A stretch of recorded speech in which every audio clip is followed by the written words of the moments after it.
How do you make an egg roll? You just push it a little. Today we're going to be making some awesome, cool tie-dye eggs using markers, a doily, some water, and a paintbrush. Let's get started.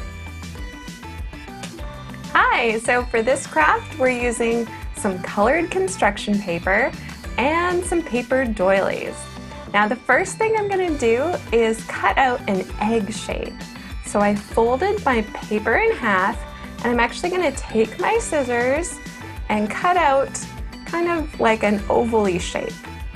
Now that I have my shape, I'm going to put it on my doily and trace around the egg and trim the doily.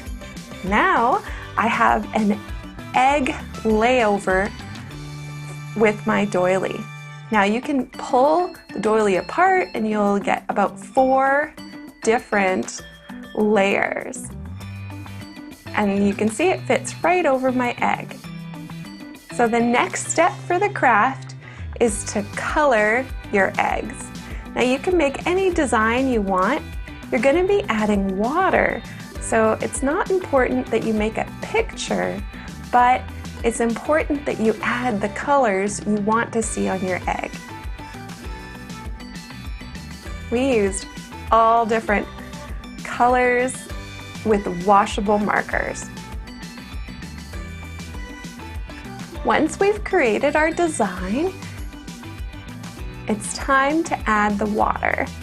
Now all I did was put a little bit of water on my paintbrush and let the colors soak up the water.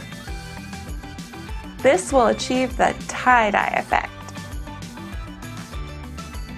Once you've painted your whole doily with water, it's time to let them dry.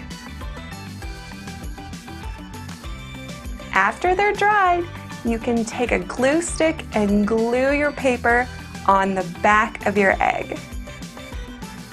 This is how ours turned out. I hope you guys have fun. I'd love to see your work. See you next time.